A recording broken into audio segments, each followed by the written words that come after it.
యేసుని ప్రేమ ఛానల్కి స్వాగతం. దయచేసి ఈ ఛానల్ని లైక్ చేయండి, షేర్ చేయండి, సబ్స్క్రైబ్ చేయండి. తెలుగు డైలీ ఆడియో బైబిల్ దినవృత్తాంతములో 2వ గ్రంథము 34వ అధ్యాయము. యోషీయా ఏలనారంభించినప్పుడు 8 వాడై యెరూషలేములో 31 సంవత్సరములు ఏలెను. అతడు యెహోవా దృష్టికి నీతిననుసరించుచు కుడికైనను ఎడమకైనను తొలగకుండా తన పితరుడైన దావీదు చూపిన ప్రవర్తనకు సరిగా ప్రవర్తించెను. తన ఏలుబడియందు 8వ సంవత్సరమున తానింకనూ బాలుడై ఉండగానే అతడు తన పితరుడైన దావీదు యొక్క దేవుని యొద్ద విచారించుటకు పూనుకొనినవాడై 12వ ఏట ఉన్నత స్థలములను దేవతా స్తంభములను పడగొట్టి చెక్కిన విగ్రహములను పోత విగ్రహములను తీసివేసి యూదా దేశమును యెరూషలేమును పవిత్రము చేయనారంభించెను. అతడు చూచుచుండగా జనులు బయలుదేవతల బలిపీఠములను పడగొట్టి వాటిపైన ఉన్న సూర్యదేవతల విగ్రహములను అతని ఆజ్ఞ చొప్పున నరికివేసి దేవతా స్తంభములను చెక్కిన విగ్రహములను పోత విగ్రహములను తుత్తునీలుగా కొట్టి చూర్ణము చేసి వాటికి బలులు అర్పించిన వారి సమాధుల మీద చల్లివేసిరి. బయలుదేవత యాజకుల శల్యములను బలిపీఠముల మీద అతడు కాల్పించి యూదాదేశమును యెరూషలేమును పవిత్రపరచెను.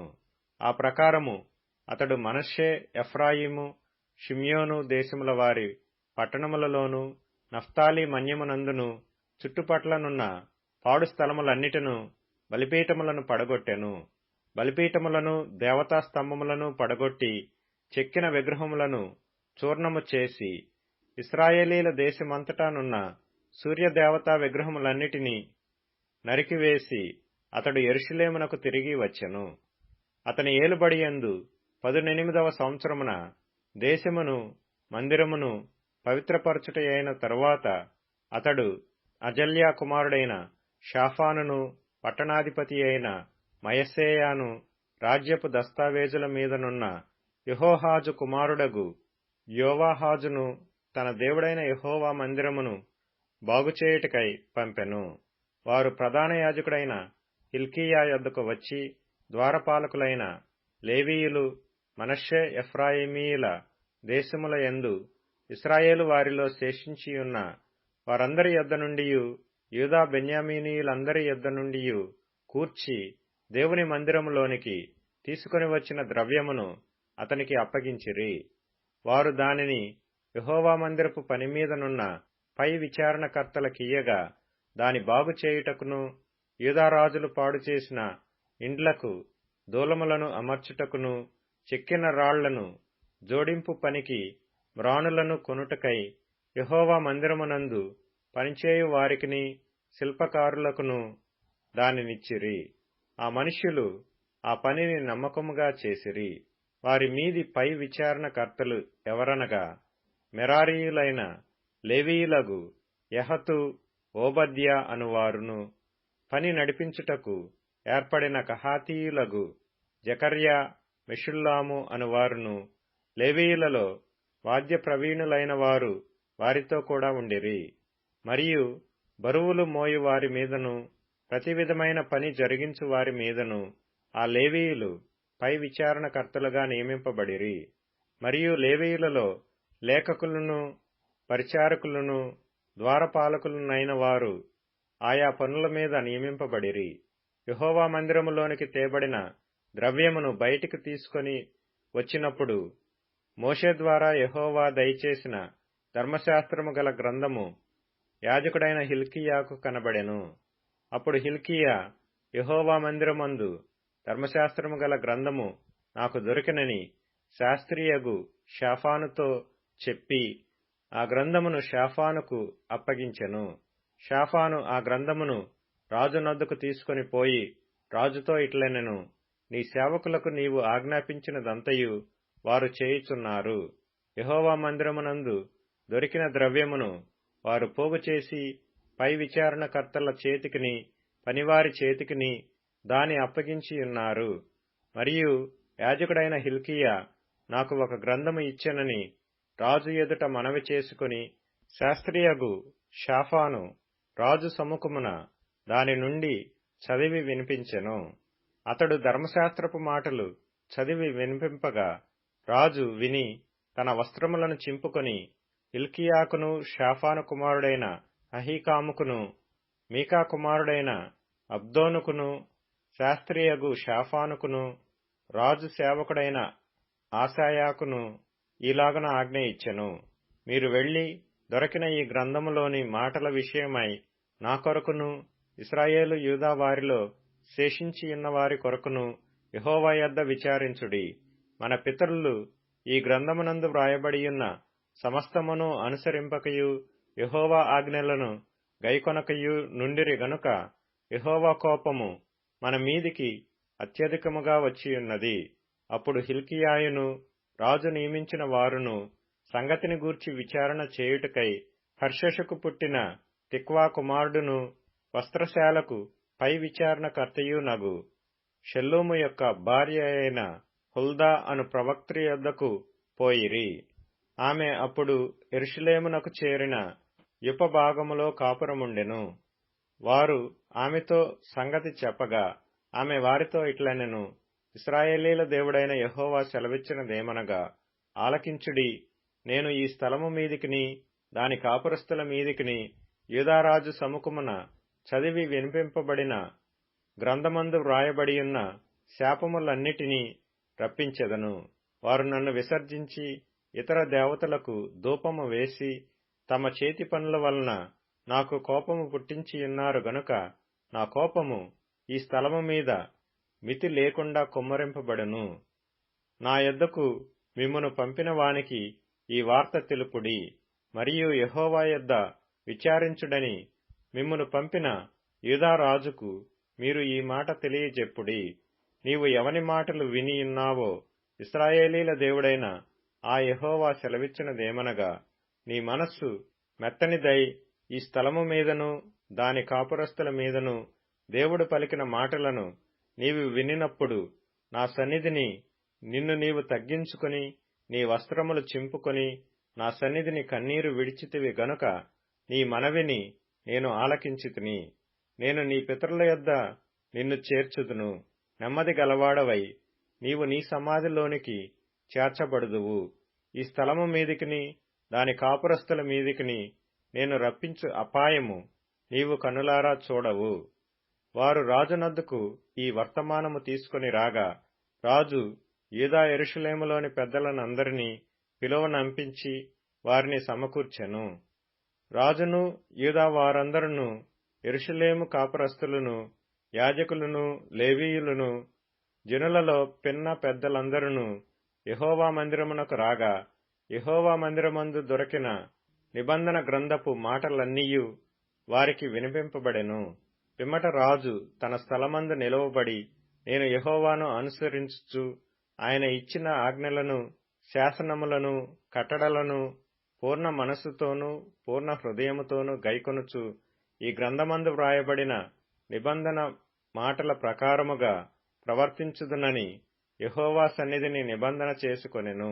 మరియు అతడు యెరూషలేమునందున్న వారినందరినీ బెన్యామీనీయులనందరినీ అట్టి నిబంధనకు ఒప్పుకొనజేసిన గనుక యెరూషలేము కాపురస్తులు తమ పితరుల దేవుడైన దేవుని నిబంధన ప్రకారము ప్రవర్తించిరి. మరియు యోషీయా ఇశ్రాయేలీలకు చెందిన దేశములన్నిటిలో నుండి హేయమైన విగ్రహములన్నిటినీ తీసివేసి ఇశ్రాయేలీలందరూ తమ దేవుడైన యెహోవాను సేవించున్నట్లు చేసెను. అతని దినములన్నీయు వారు తమ పితరుల దేవుడైన యెహోవాను అనుసరించుట మానలేదు. దినవృత్తాంతములు 2వ గ్రంథము 36వ అధ్యాయము. అప్పుడు దేశపు జనులు యోషీయా కుమారుడైన యెహోయాహాజును స్వీకరించి యెరూషలేములో అతని తండ్రి స్థానమున అతనిని రాజుగా నియమించిరి. యెహోయాహాజు ఏలనారంభించినప్పుడు 23 వాడై యెరూషలేములో 3 నెలలు ఏలెను. ఐగుప్తు రాజు యెరూషలేమునకు వచ్చి అతని తొలగించి ఆ దేశమునకు 200 మణుగుల వెండిని 2 మణుగుల బంగారమును జుల్మానాగా నిర్ణయించి అతని సహోదరుడైన ఎల్యాకీమును యూదా మీదను యెరూషలేము మీదను రాజుగా నియమించి అతనికి యెహోయాకీము అను మారు పేరు పెట్టెను. నెకో అతని సహోదరుడైన యెహోయాహాజును పట్టుకొని ఐగుప్తునకు తీసుకొని పోయెను. యెహోయాకీము ఏలనారంభించినప్పుడు 25 వాడై యెరూషలేములో 11 సంవత్సరములు ఏలెను. అతడు తన దేవుడైన యెహోవా దృష్టికి చెడు నడత నడుచుట చేత అతని మీదికి బబులోను రాజైన నెబుకద్నెజరు వచ్చి అతని బబులోనునకు తీసుకొని పోవుటకై గొలుసులతో బంధించెను. మరియు నెబుకద్నెజరు యెహోవా మందిరపు ఉపకరణములలో కొన్నిటిని బబులోనునకు తీసుకొని పోయి బబులోనులోనున్న తన గుడిలో ఉంచెను. యెహోయాకీము చేసిన ఇతర కార్యములను గూర్చియు అతడు హేయ దేవతలను పెట్టుకొనుటను గూర్చియు అతని సకల ప్రవర్తనను గూర్చియు ఇశ్రాయేలు యూదా రాజుల గ్రంథమందు వ్రాయబడి ఉన్నది. అతని కుమారుడైన యెహోయాకీను అతనికి బదులుగా రాజాయెను. యెహోయాకీను ఏలనారంభించినప్పుడు 8 వాడై యెరూషలేములో 3 నెలల 10 దినములు ఏలెను. అతడు యెహోవా దృష్టికి చెడు నడత నడిచెను. ఏడాది నాటికి రాజైన నెబుకద్నెజరు దూతలను పంపి యెహోయాకీనును బబులోనునకు రప్పించి అతని సహోదరుడైన సిద్కియాను యూదా మీదను యెరూషలేము మీదను రాజుగా నియమించెను. మరియు అతడు రాజు వెంట యెహోవా మందిరములోని ప్రశస్తమైన ఉపకరణములను తెప్పించెను. సిద్కియా ఏలనారంభించినప్పుడు 21 వాడై యెరూషలేములో 11 సంవత్సరములు ఏలెను. అతడు తన దేవుడైన యెహోవా దృష్టికి చెడు నడత నడుచుచు ఆయన నియమించిన ప్రవక్తయైన యిర్మీయా మాట వినకయు తన్ను తాను తగ్గించుకొనకయు ఉండెను. మరియు దేవుని నామమును బట్టి తన చేత ప్రమాణము చేయించిన నెబుకద్నెజరు రాజు మీద అతడు తిరుగుబాటు చేసెను. అతడు మొండితనము వహించి ఇశ్రాయేలీల దేవుడైన యెహోవా వైపు తిరుగక తన మనస్సును కఠినపరుచుకొనెను. అదియుగాక యాజకులలోనూ జనులలోనూ అధిపతులగు వారు అన్యజనులు పూజించు హేయమైన విగ్రహములను పెట్టుకొని బహుగా ద్రోహులై యెహోవా యెరూషలేములో పరిశుద్ధపరిచిన మందిరమును అపవిత్రపరిచిరి.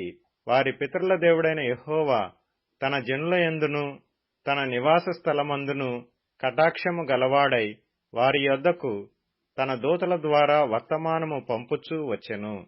ఆయన పెందలకడ లేచి పంపుచూ వచ్చినను వారు దేవుని దూతలను ఎగతాళి చేయుచు ఆయన వాక్యములను తృణీకరించుచు ఆయన ప్రవక్తలను హింసించుచు రాగా నివారింపశక్యము కాకుండా యెహోవా కోపము ఆయన జనుల మీదికి వచ్చెను. ఆయన వారి మీదికి కల్దీయుల రాజును రప్పింపగా అతడు వారికి పరిశుద్ధ స్థలముగానున్న మందిరములోని వారి యవ్వనులను ఖడ్గము చేత సంహరించెను. అతడు యవ్వనుల యందైనను యువతుల యందైనను ముసలివారి యందైనను నెరసిన వెండ్రుకలు గల వారి యందైనను కనికరింపలేదు.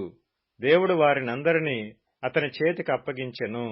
మరియు బబులోను రాజు పెద్దవేమి చిన్నవేమి దేవుని మందిరపు ఉపకరణములన్నిటినీ యెహోవా మందిరపు నిధులలోనిదేమి రాజు నిధులలోనిదేమి అధిపతుల నిధులలోనిదేమి దొరకిన ద్రవ్యమంతయు బబులోనునకు తీసుకొని పోయెను.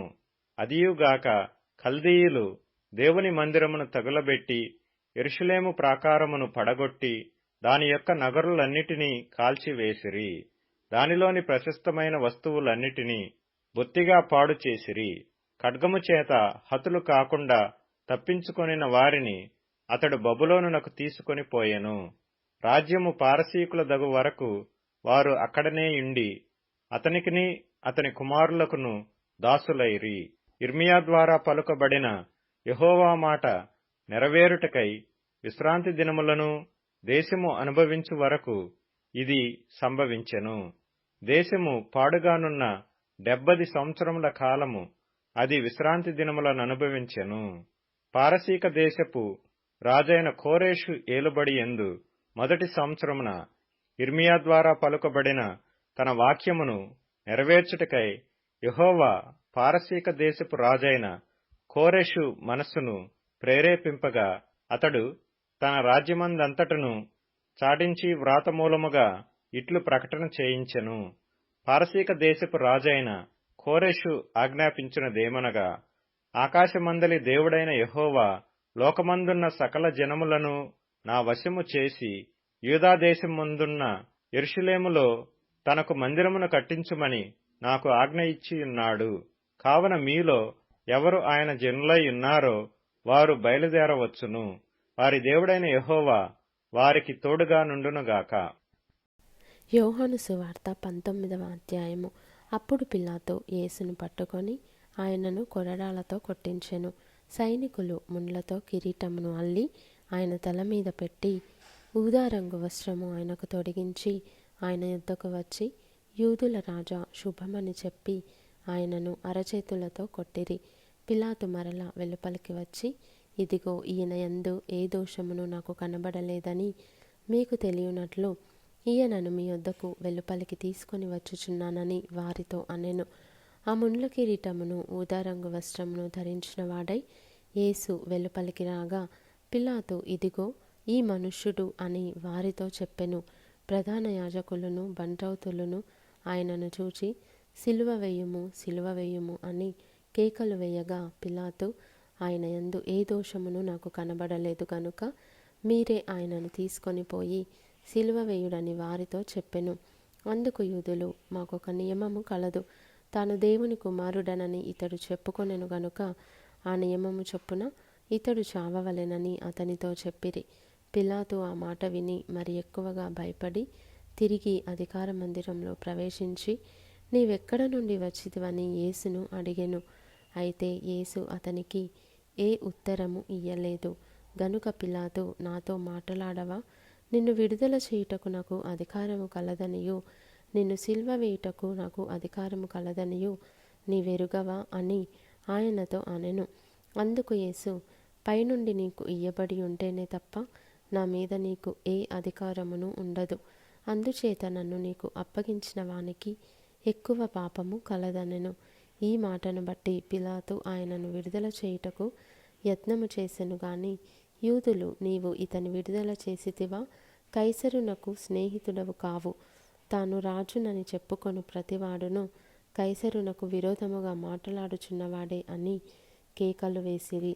పిలాతు ఈ మాటలు విని యేసును బయటికి తీసుకొని వచ్చి రాళ్ళు పరచిన స్థలమందు న్యాయపీఠము మీద కూర్చుండెను. హెబ్రీ భాషలో ఆ స్థలమునకు గబ్బత అని పేరు. ఆ దినము పస్కాను సిద్ధపరచు దినము. అప్పుడు ఉదయము 6 గంటలు కావచ్చెను. అతడు, ఇదిగో మీ రాజు అని యూదులతో చెప్పగా, అందుకు వారు, ఇతనిని సంహరించుము, సంహరించుము, సిలువ వేయుము అని కేకలు వేసిరి. పిలాతు, మీ రాజును సిలువ వేయుదునా అని వారిని అడుగగా, ప్రధాన యాజకులు, కైసరు తప్ప మాకు వేరొక రాజు లేరనిరి. అప్పుడు సిలువ వేయబడుటకై అతడాయనను వారికి అప్పగించెను. వారు యేసును తీసుకొని పోయిరి. ఆయన తన సిలువ మోసికొని కపాల స్థలమైన చోటికి వెళ్ళెను. హెబ్రీ భాషలో దానికి గొల్గొతా అని పేరు. అక్కడ ఈ వైపున ఒకనిని ఆ వైపున ఒకనిని మధ్యను యేసును ఉంచి ఆయనతో కూడా ఇద్దరిని సిలువ వేసిరి. మరియు పిలాతు యూదుల రాజైన నజరేయుడగు యేసు అను పై విలాసము వ్రాయించి సిలువ మీద పెట్టించెను. యేసు సిలువ వేయబడిన స్థలము పట్టణమునకు సమీపమై ఉండెను. అది హెబ్రీ, గ్రీకు, రోమా భాషలలో వ్రాయబడెను గనుక యూదులలో అనేకులు దానిని చదివిరి. నేను యూదుల రాజునని వాడు చెప్పినట్టు వ్రాయుము గాని యూదుల రాజు అని వ్రాయవద్దని యూదుల ప్రధాన యాజకులు పిలాతుతో చెప్పగా, పిలాతు, నేను వ్రాసినదేమో వ్రాసితిననెను. సైనికులు యేసును సిలువ వేసిన తర్వాత ఆయన వస్త్రములు తీసుకొని ఒక్కొక్క సైనికునికి ఒక్కొక్క భాగము వచ్చినట్లు వాటిని 4 భాగములు చేసిరి.